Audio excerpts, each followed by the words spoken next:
Here we go. Katarina for Dusty. Now, I know you said there's not a lot of CC, but I would raise you. There is a bit. You do have the ability with the Vi to basically lock it down. You have that Q as well. You do have ways to cancel it out. It's not a lot of like long range hard CC, so you do have to jump into the death floaters. And as you've kind of hit on all season long, Talia does get slammed by this lane.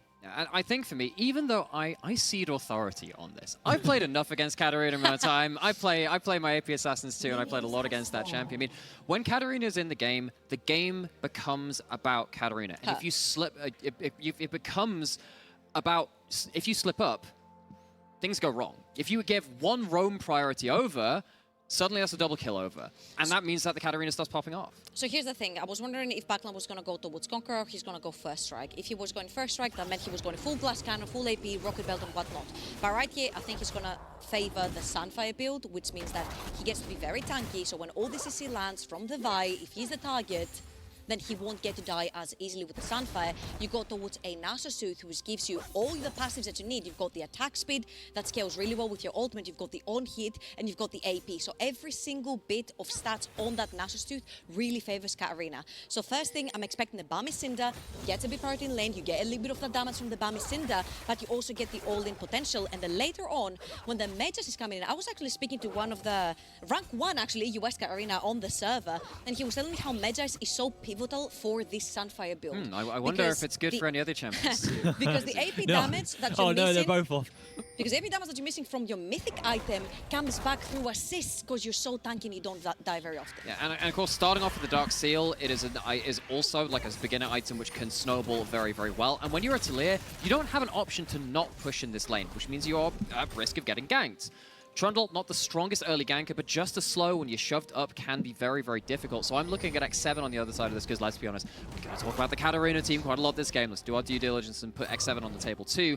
I'm looking at how they can support this Talia in the mid lane with vision to stop these plays coming in. Yeah, because I wanted to mention here the fact that Katarina will always have kill pressure on your Talia.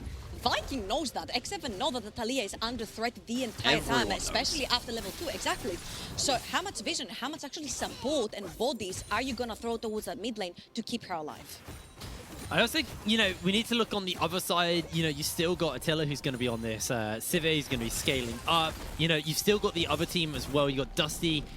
They've now got the Zeri. They've got that champion in their wheelhouse. So while the Katarina is going to be a major talking point for us in this game, we can't really forget how hard X7 beat down Dusty in that first game. That was a slaughter. Every fight that looked like it was going Dusty's way, X7 found an avenue to turn it around and make it their fight. I do think in that last game, there was quite a clear outscale factor, though, where X7, if they went into a 5v5, it was just likely for them to end up in a winning position because they had an AD carry and the other side didn't, and there were some other champions sure at play, whatever, right? But like in this game, I don't think that's as prevalent. You have the AD carry. Yeah, you have both AD carries, which are going to do similar amount of damage in the right situations, right? I think that they're very comparable to each other, and you've got similar front lines, and you've got similar burst threats. It's actually quite like for like. Just watch where the gold ends up spiking on either side. See how that snowballs. I'd like to say, though, that with both cards that we've seen from Dusty, there has been some sort of curveball thrown in there. The Seraphine for the bot lane, the Camille for the top lane, and now the Katarina. It feels like Dusty are not playing, the traditional textbook game. They're actually trying to catch X7 off guard with picks, which to me, X7 have been a team where when it comes to S-tier picks on the meta, they're absolutely fantastic. They won't lose prior in lanes, they will win their matchups when they're supposed to win, and they're very stable and consistent at getting these leads through the early game. And right here, you've got Attila on an S-tier pick, like the Cive. Oh no. Backland going very low, is able to hold his life, but the Rock Blast almost lands in. He is going to be able to survive, but he will lose a couple of minions for that. And feeling the pressure a little bit by Tempt here on this Talia early, really getting that bully game off. And this is now enabling Viking to move around, maybe try and find some vision and just get some control on this bottom side of the Rift. The Dragon is up. I'm curious to see which team's going to turn their attention towards it, because just like game number 1, this has been a relatively chill-paced game. And because that dragon's coming up and you're starting to see the points where the first fights are starting to come in, you are going to start using your mid lane HP as a resource. You see this in similar matchups back for when Talon and Zed were both in mid lane meta as well, where you take a couple of hard trades and just go, look, I just need this to get a reset. And luckily, Backlund doesn't get punished quite yet. Also, really importantly, Backlund is going for Nash's Tooth first, which means the blasting one has been purchased. He goes for maximum damage output in these early game fights, which, mind you, when the first early game fights really happen, when it's Herald... Oh, Kasing's being caught, the Ignite's been thrown down, then Voxney finds first blood for Dusty. I actually wanted to mention the Zillion. I was thinking of a Herald fight at top lane, and I'm like, Zillion will not be level 6, so possibly you'll get a few resets, a few kills. Now that Zillion will be put behind in experience, he won't be level 6 on that Herald fight when you want to pick it, plus your Zeri has got an AQ. And actually, one thing which is more important for me right now, because yes, that will be important in terms of the XP and other things, your support has now died and hasn't been spending the last minute clearing vision, putting down vision. And what happens when you lose vision against this team? You get a Camille jumping onto you. You get a Katarina jumping onto you. I think that can be a very problematic situation should X7 choose to make plays without having the back of Kasing controlling the vision beforehand. A little bit questionable though, because his AD carry had reset, so he had no business basically being on the map unless he's towards mid lane or top lane, right? Getting a hover, getting a gank, maybe going. So Kasing will overstep slightly, but there instantly get capitalized on. And again, I would like to keep track of the laners of X7 and how ahead they get into the early game, because top seems to be a bleeding wound for Dusty for 2 games now that cannot be closed. 17 CS ahead for Chasey. You look in the mid lane, you've got another 8 for Talia, and only the bot lane seems to have stabilized, plus the kill towards the Voxney. And remember, this is another top lane counter pick. Yeah. It's meant to stabilize this lane. It's one of the reasons why I thought Dusty should be choosing that red side. That counter pick has not worked at all so far, and you know, Dusty have played 2 matchups now with the Camille on the either side of it, the Sejuani and then the Gnar. It just hasn't been doing what I thought it would. I'll be frank with you, I've just not been impressed by Curb on Camille. I just don't think it's really suited him this series. I think he's a champion, a player who has a very wide champ pool. He can play so many different picks, and you know, also a shared champion between him and Chasey is the likes of that GP. You can have impact on the map as well. But he keeps picking this Camille up, and you know, it's only 7 minutes into game number 2. He didn't have a great game number 1, and it's not a great start to game number 2. So I'll give him benefit of the doubt in this game. But I do think going forward, I'd like to see something different for Kerr, because we know he's a very capable player with a very wide pool. And he can get his chance to shine here because he's level 7. That referral has come up 8 minutes into the game, and both teams are going to start piling up towards the top side of the map. Now, what's very important to look at is always supports. Level 5 for Kasing doesn't have that ultimate to revive anyone in the fight. Chasey really low on that aggro bar for now as well. So these are 2 things that we can keep a track of when this Herald fight starts, which might be pretty soon because X7 are starting the Herald themselves. Yeah, I don't think Dusty have the standing to really contest this. Backland still on 2/3 HP. They're angling anyway. Thinking about it, Kerb does have that ultimate up and available, but Chasey, that Gnar bar is now pretty much there.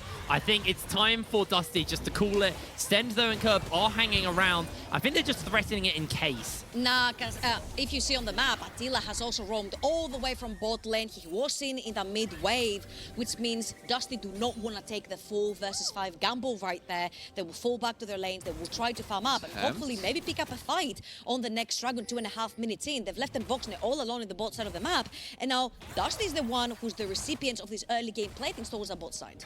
So actually, I was wondering if there was going to be potential looking towards mid there with that Stend looking for a play, but this is something which we talked a lot about X7 in some of their lower bracket run series, is that they just don't give you easy fights. They're very disciplined. They don't give you easy ways into the game. You have to really work to get under their skin.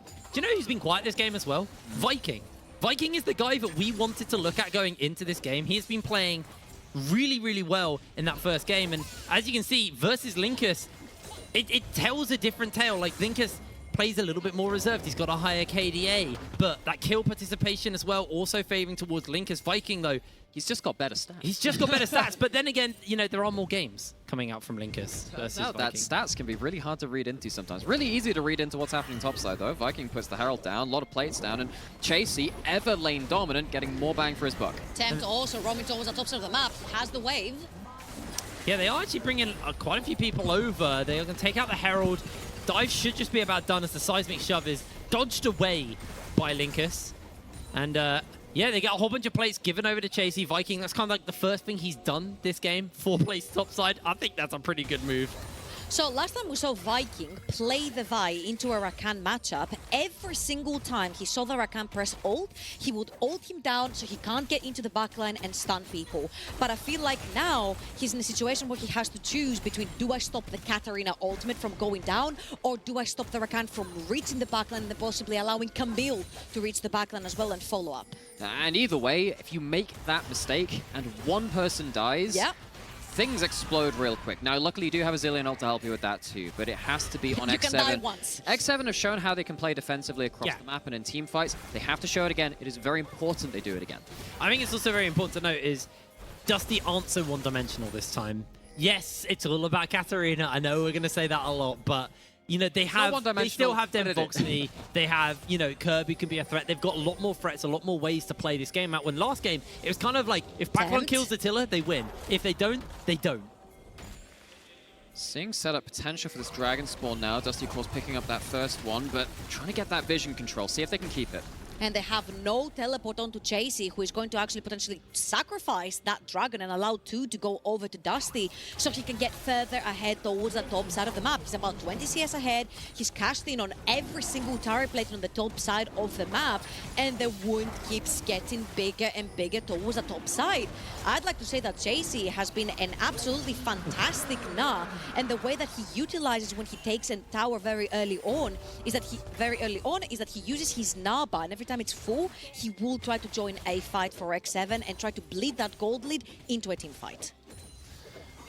So, X7, once again, choosing not really to give battle there. They just say, right, no, we're not committing to that. I think that's very important, right? I think where we could see Dusty's comp really succeed, and what you tend to see, Camille's, Rakan's, and of course in this case, Katarina as well, they really thrive in fights where the enemy hasn't fully committed, because at that point you have the ability to shut someone down. You get that first kill, things get really, really difficult to turn back at that point. So with that in mind, X7 once again just not giving easy fights. They're making Dusty have to overextend if they want to find fights, and as you can see, they're not finding a lot of advantages for themselves currently. And I agree with you, and don't get me wrong, even though Katarina is a quote-unquote scaling champ, and she can scale pretty well off of AP, she gets really squishy. I've been one shot enough to know that. She gets really squishy later on, which means if Kasink lands a slow into a stun, if Viking presses R onto Katarina every single fight, if you get not onto a wall, you are going to die. So the fact that they haven't milked that early game advantage, when I literally yap into everyone's ears about Katarina into Talia, it's because you smash Talia in lane and you can get solo kills. And right here, I haven't seen Backline play aggressive. I haven't even seen his jungler go around mid lane. And that's something that happened in the first game as well on the Jinza, which we were both a little worried about. But in this game, Blink is not really landing any punches either in this one. So X7 starting to move in force, and this is something which they'll need to continue to do as the game goes on, just making sure that they're going with strength in numbers, making sure, again, they're not giving over easy picks. And, you know, while this game has definitely been a slow pace, X7 have been able to get themselves some advantages for themselves. Backline ends out losing a trade. Pretty rough there. Getting chunked out pretty heavily, but I was pointing like, go in. He's used everything, go in. I think his worry was the rest of the team were about, and he knew it. So I think smart decision not to go in there as much as the 1v1. Hey man, I'm just platinum on the championship. What do I know? I've way too many times. Everyone's in a Yasuo says, I'll just take this. I'll take the ego fight. But the smart decision was made. Maybe I won't get jumped on by the Vi as well. It's really rich of us to say that, because we're literally all AP Assassin players of different flavors on this game. Hey, I play Crit GP mid as well. Oh yeah, he does wow, that. Wow, that really changes my opinion of him. This guy's such a joker. Well, that's a heck of a lot of CC. Oh, that's a lot of CC indeed. Then Voxney, though, able to survive and pop the ultimate. Viking gets the chrono shift onto him to keep himself alive as here comes Chasey, but that Narbar nowhere near filled up. The seismic shove is flashed away. X7 are going to be able to survive the day because Ting comes in with a clock block to make sure that they're not going to be able to take him out. So you can see the power of that Everfrost. See that a couple of times now, because something which a lot of champions do need is that ability to trade through the waves. Now, Talia has that too, but it's just this extra amount of threat. If you walk up into Talia and you're not threatening her, she gets a guaranteed combo onto you. You can see what the danger of that is. Now, I'm just looking because obviously my eyes are going to be on backland and they have been trying to get a kill. Now, of course, Nara is going to go straight into Mega Nara. You could potentially look for a tower dive right there, but Dusty is just not willing to pull the trigger on any play at this point. Chasey had already used his flash. You've got Rakan flash as well. You could have possibly committed there, but again, my worry right here is that this Katarina has not gotten ahead.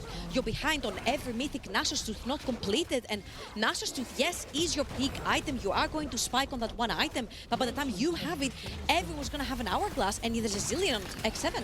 However, in Den Voxne we trust. This is a Zeri this time. It's not going to be the one-sided affair in DPS numbers as that first game. Has a kill, getting up towards the second item, and maybe that opens up opportunities elsewhere. Yeah, it's hard for the solo lanes to play from Dusty at this point in the game, particularly when you have to go through a Vi ult and a Zillion ult to kind of really block your path. But as it stands, at least Den Voxne is getting some gold, is getting some resources, and that gives them some footing to play off of. Oh, that top lane. 1,000 gold once again. Curb kind of just getting himself put on the losing side, and Dusty are playing for the counter pick as well on this top side. Nash's Tooth has now been picked up there for Backland. So that Katarina spike you've been talking about has finally been hit, and maybe now, maybe Dusty feel this might be the time for them to fight. They've got 2 dragons, Cloud Soul spawning up fairly soon. Are Dusty just going to give this up, or are they going to look for something? X7 really want to break the streak of the second dragon going over to Dusty, but Dusty are actually attacking from every single possible scenario. Left, right, and center.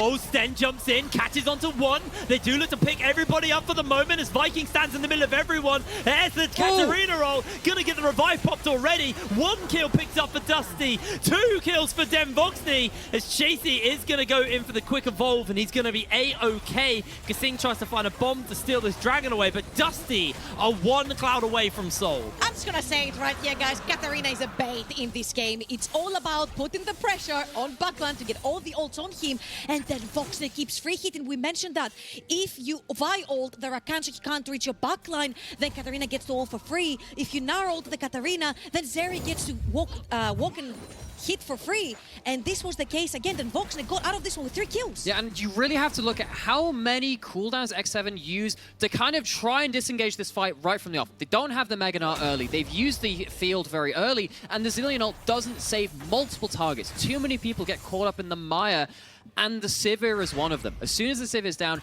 you do not win these fights, and being caught out like that, X7 just didn't quite understand their safe distances. Really well played from Sten to force them onto the defensive. But crucially, while that dragon is there, there is still a marginal gold lead to X7. So as you can see, it's only a small amount, but with the kills that were picked up, the dragon that was picked up, X7 were slowly building up an advantage over Dusty. That's done a great job to equalize it, but it does still cause, you know, those worries. Curb being down in lane to Chasey yet again. But this time, you know, you have that late game insurance. You've got the Den Voxne. You've obviously got this Katarina, which is going to be super fun, but Den Voxne, you know, kind of closing in on that 300 CS mark where, like, I feel like Den Voxne, he is basically Sivir personified as a player. Like, he just wants 300 farm, and then he will start just popping off every fight. See you in 20 minutes. Guys, don't fight. I haven't got 4 items yet. No. This is toxic, though, because that's usually your top laner who has died 4 times. And, like, see you at 40, guys. I'm just going to be the side lane. But all jokes aside, of course, I think the fact that Dusty, again, we're not willing to pick up a lot of these fights in the early. We're not willing to go the extra mile. Has hindered that early game potential. You're not milking the Camille, you're not milking the Katarina, and you're waiting for one mistake from Kasing to actually get that kill onto your Zeri to start snowballing. I think right here, Dusty do have a win con, which is the Dragon. You don't have to do much, don't overextend, wait for that. Oh, lots of cooldowns. Curb, he's going to hook shot. He's going to be able to survive a lot there. Dodges the seismic shove with the Hextech ultimatum. Curb is still alive. He finally goes down, but a lot of damage has been done to X7. Den Voxne popped the ghost, but he can't actually take the 1 versus 4, although Stend is now here with him. And, I mean, Dusty used the Zeri E pretty much as a semi-global. They sit there and they go, okay, we can rotate to this quickly, get over that wall, get that super long dash, and then Voxne turns the tide while the map is being cross-mapped. That is in a turret gold onto this, again, this explosive nuke AP assassin in the mid lane with the Nash's Tooth built up. Dusty find themselves with a really good cross-map play there. Yeah, really, really smart play from them. Curb, I think, actually played that very well. That was pretty much like, you are 90% of the times going to die there. Yeah. And he made sure he bought enough time that they couldn't commit for more and take a tower in response. So he dodges the Vi ult by hook shotting, and then he ults the Talia knock-up. So he survived as much as it was humanly possible by a Camille player right here. It was very well played. But again, you're 1 versus 4. You are going to end up going down. But the fact that they were able to not only trade a kill, but to take on side lane pressure, as you mentioned, Amera was pretty crucial for Dusty, and 1 minute and a half for next Dragon. Chasey's about to gnaw out. This could be scary. He gets 2. He catches them down, and that is going to be the end of Kerberos. Dusty losing out hard there as soon as the Baron spawns. The question for me is, what is going to be the price? What do they pay for losing Kerb there? Well, I mean, Dusty, what are they going to pay with this? They're going to lose a lot of vision. They're going to lose a lot of priority. And remember, the big fight which they got around that dragon was because they managed to engage from off of vision. They used their engage range, having full information. That's one of the few times this whole series they've managed to do that. Of course, they only had 2 games of it. But X7, this is kind of passive bonuses they're going to get off this. It's not going to lead to a Baron. It's not going to lead to anything backbreaking right now. But it lays the foundation for the next 5 minutes. And also having 2 backline divers, the Katarina, the Camille, and also Rakan, who wants to find the flank. You need that vision, as you mentioned. You need to be able to come from all different kinds of directions and catch X7 off guard like it happened in the previous Dragon. Now, 45 minutes in, I'm expecting backline to shove in that last one wave, because he's been shadowed by his jungler as well, to not be harmed, and actually back and start making his way towards that last Dragon, because it is going to be so for the sort of Dusty. Now, of course, Cloud Soul is not something that a lot of the teams are looking up on, which means that if X7 feel like it, they could possibly trade for something like the Baron. And I love how confidently Chasey plays this out. How confidently Chasey has played the entirety of the first 2 games so far. Yeah. He knows how much damage he can take. He looks at this and says, yeah, I've got a Zillion ult behind me. I can split the team. This isn't going to be a huge turnaround from Dusty. Sees that all in a moment, goes forward, gets something for his team. And was straight back into the action, actually, back into the fight as Attila eats a W. Then Voxney dashes away just from that seismic shove, because Singh has already used his ultimate, and actually same for Attila and Temp. So all of the ultimates down, the ult economy very much in the favor here of Dusty. Although Stent doesn't have his up and available. The TP's coming in, the Dragon's going low, and it is stolen away by Viking. The denial of the soul for the side of Dusty, buying a little bit more time before that Elder comes up, but it looks like they may chase for just a little bit more. Chasey nowhere near that Narbar, fully stacking up though,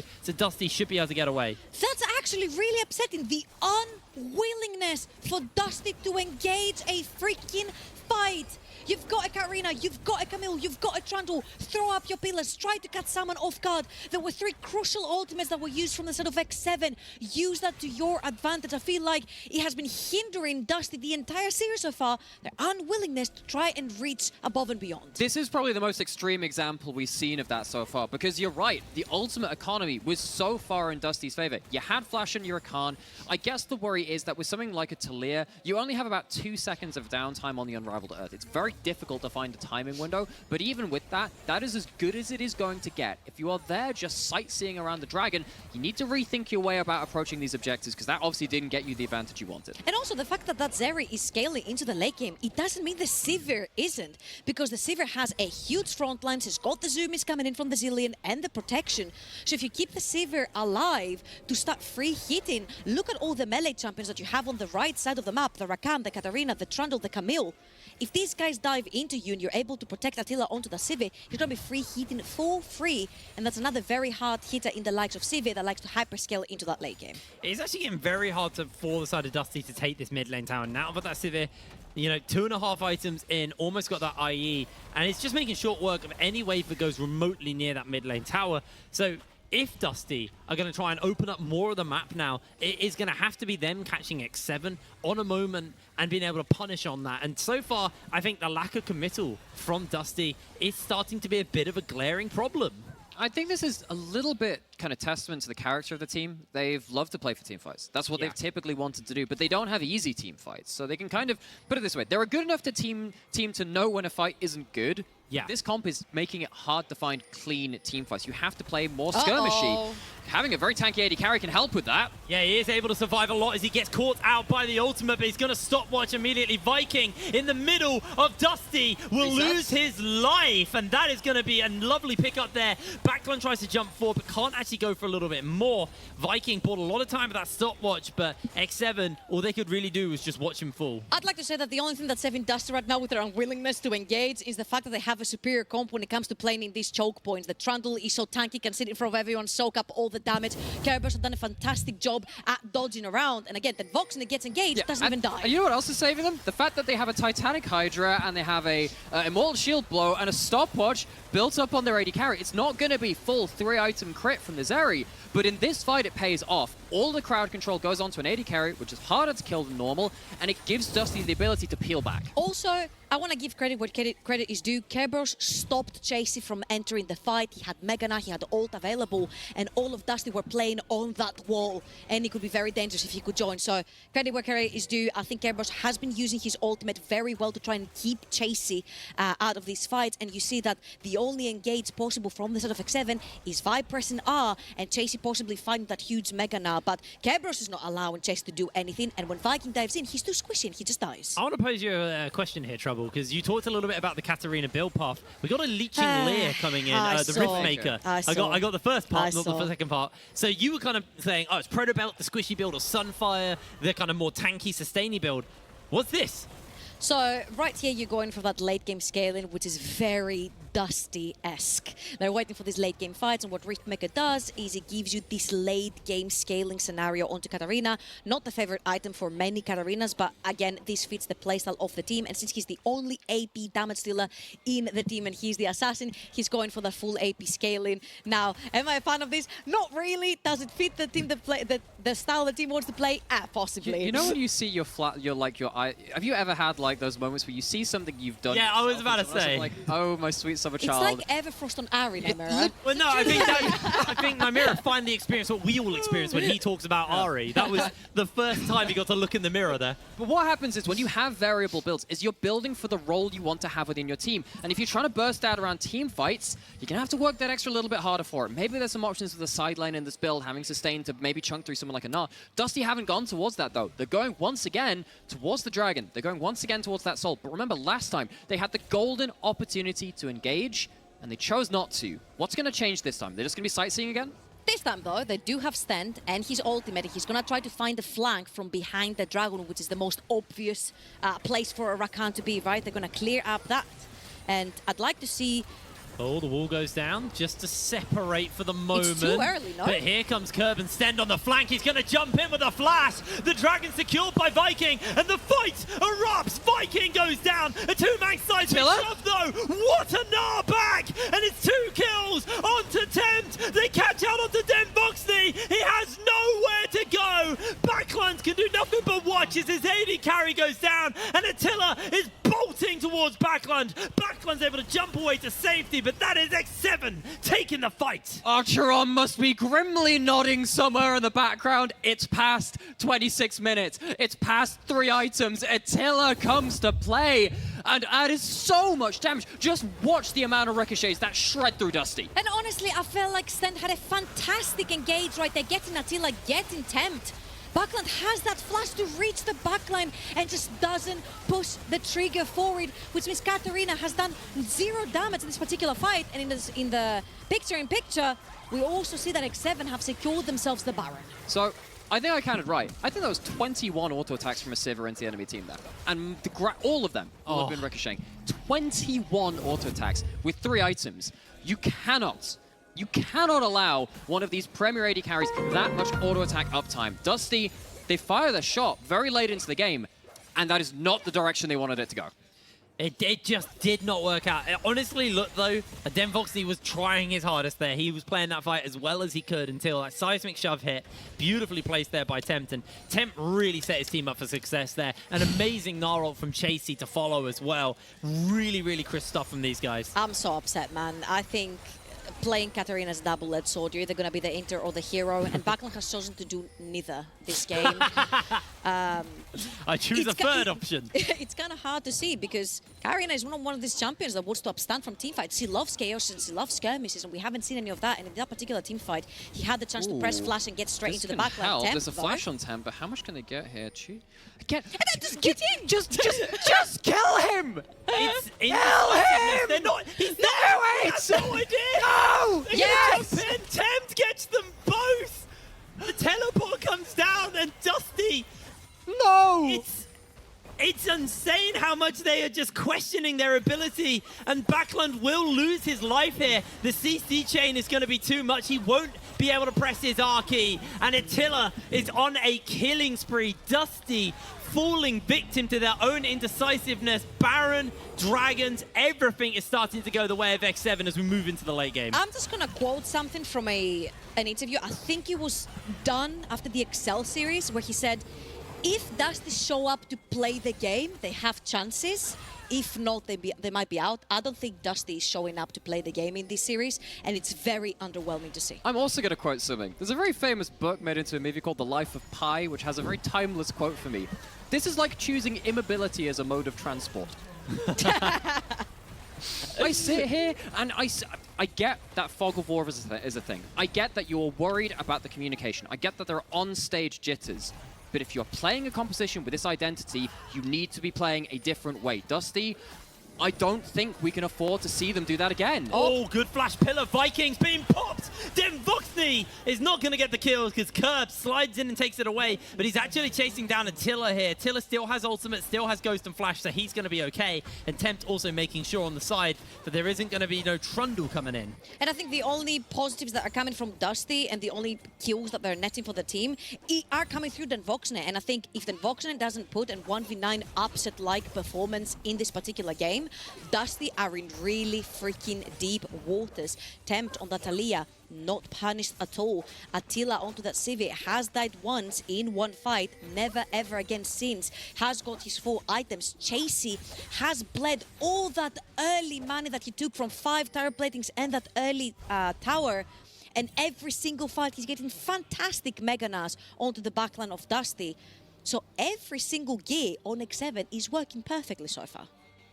They just have shown up as a team who are coordinated, they're on the same page, and they are looking formidable in these first 2 games. And you said at the beginning of the day, anything other than a first is just a failure from X7. They are a team who have high expectations. That is an incredibly stacked roster they've put together. They are the reigning champions of the NLC. If they didn't win this, it is just a failure for X7. And they are looking to take this confidently in this game too. And the fact that they managed to be back in that spot after the split that they've had. We've mentioned it already before, but it feels like you can just slip into this mindset of, oh, they were always good. They're looking for the age again. Linkers has been caught. They're jumping in. They do catch a couple of members out as Voxney is getting a whole bunch of damage off of Chasey. Able to catch him out with a Gnar. There's the death loads that's coming down from Backlund. Chasey just tanking everything. Kerberos with the stopwatch. Instantly caught out by the seismic shove. Dusty lose 2. They do kill Attila in the meanwhile. They want to secure this soul, but Viking is alive. Linkus is not. The wall goes down, and there is no way to contest. Dragon number 3 over to X7. Remember what happened last time Dusty and Linkus in particular overextended right before the game ended in game number 1. X7 instantly capitalized. The second he was 1 step away from his team, they do take him down, they do lock him up. And again, X7 are playing with the numbers advantage really well around the Dragon. And again, X7, we knew that they were going to be coming in on hot form. They've had a lot of games under their belt. They're playing very confidently. But this team fight is really, really nicely played. I thought they were going to be in an absolutely awful position as soon as Voxney opens up, starts ripping through the damage. But you can see Chasey going in, kind of like a rearguard action and saying, you know what, let's just get the backline away from mine. Make sure that Zeri and that Katarina can't hit the right targets. Yeah. X7, they are just very good at zeroing out their targets and knowing what wins them team fights. That cheeky smile, though. And Curb is trying to do the same thing, but he's 2 levels down. He's nowhere near as tanky, nowhere near as strong. This time he has the Guardian Angel, but it really feels like Dusty, they are running out of time. They're running out of options in this game. You've almost got full build on Attila. He's almost level 18. He's almost as strong as he can get. He's about to be capped. And this is where Attila shines. We've said this and sung the praises about Denvoxny loads. Yes, he's a scaling team-fighting AD carry, but he is not the only scaling team-fighting AD carry in this finals, as Kerberos and Chasey are going toe-to-toe. Kerb, actually with a level disadvantage, somehow able to take that fight pretty close. Probably Kerberos was trying to get some attention towards the bot side of the map. This is why they picked up a fight with Chasey. But right here, kind of my counter argument is that yes, the Sivir has a lot of items, but so does Zeri, right? So if Denvoxny plays this pixel perfect, there is a scenario where Dusty can actually make this. Are they willing to pull the trigger though? Because X7 have pulled theirs on the Baron. Okay, you don't have the Camille ult now. How do you get onto the back line? You do have teleport though, so maybe there's a flanking opportunity. In comes Kerb. Denvoxny looking for Kasing, but he's been slowed down. The Narbar goes there. A two-man knock-up is going to come in from Sten, but Sten has to jump away to safety. Kerberos about to time out. And backline is almost dead. Denvoxny, though, still got a lot of health to work with, but down goes Linkus as Viking secures himself a double kill. Denvoxny trying to skip and dodge away from everyone. He's caught out by Viking. Look at the damage coming into him. Den with the snipe. Kerb with the revive has come around. Denvoxny flashes over the wall. Kerb finds Tempt. Denvoxny surfs the wrong way, and Tempt's going to survive for now. A ghost is going to get popped, and they're going to try and continue the chase. Somehow, Dusty hold on after all of that scrappiness. What? These AD carries are both handling such heavy amounts of firepower at this point. You can see the redemption, looking to see what Kasing could do with that. Oh my word. We have reached the late game, ladies and gents. This is becoming very much about the smoke and mirrors, very much about the angles you can choose. Dusty are trying to make these fights very multi-directional, and they are succeeding with it. But X7 are finding very good ways to peel back and play around the backline. I think the fact that you see X7 instantly gather towards that choke point to play with the Talia and the Sivir, get all these ricochets, it's actually really nice the fact that the team moves as a unit. And right here, Denvoxny versus Attila, they were trying to put up a fight, the snipe coming in, and I think right here, Denvoxny accidentally missteps on that travel, or that Talia would have been instantly dead. Also, very unlucky. I need to give the biggest props to Viking, by the way. The moment backline pressed R, he R'd him. Yes. Now, you didn't even see the cast go off. He put it instantly onto cooldown and denied backline from ulting in the middle of the free. We could hear them screaming in the studio, just being like, go cat, go cat, go cat, go cat. They just go, they absolutely know who they're calling. But I think at this point, this is the point, right? Katarina is the bait for the team. Throw all the ultimates on her so she can get the death blow to see how the Denvoxny was playing through that. Now, I don't think Dusty have the means to get there in time. The wall has been popped as well. Yeah, I don't think this is happening. Baron is just secured, and Dusty just got caught sleeping there. That was really, really smart from X7. They just punished them heavily. They may try and take this tower, but I don't know if they can. But because they have the bot side of the map covered from the side of Dusty, they can actually try to take that mid lane tower and then bleed the pressure towards the bot side of the map. That soul has been their point, their goal, for literally 15 minutes now, and X7 have denied it every single time. And the thing about this is that because you take the Baron so close to the Dragon, you don't get to get a perfect reset. You don't get to control the vision. You don't get to control the chokes. Dusty are in X7 side of the jungle. They get to choose their terrain for now, and they get to choose it with their full item AD carry. Both of these AD carries full items. Chasey comes in. Chasey finds a bunch. Sten jumps onto the backline. It's deleted. He is one shot. Denvoxny is down, and it has gone so wrong here for Dusty. Two crucial members fall, and X7 can secure Soul. Dusty, they get to choose their own terrain. You know what they choose? Their own graveyard. Denvoxny has had a sterling game. Stella, and he dies right at the onset. Dusty choose death. I just feel like X7, when they decide to play a fight, they're moving all together as a unit. Dusty, for me, seems lost. You have no business being in that bush. You haven't controlled any of the vision around the dragon. Just pile up as a team, protect your AD carry, which is the one that's been carrying you this entire game. That's not the case. Then Voxner missteps and gets instantly punished. And X7 could actually look to get a bunch of inhibitors here. They may just look to try and take a little bit more. They still have Baron, and they've got this cannon wave as well moving forward. Chasey those towers stepping up, and those towers do not live long. The Ian-powered auto from Viking is melting these towers. One by one, they crumble. They're going to try and make a hero play come through, but Attila takes himself a double kill. The ricochets are bouncing around Dusty, and this game is going to be over. Denvoxny falls. A clean ace for the side of X7, and they will take game number 2 confident.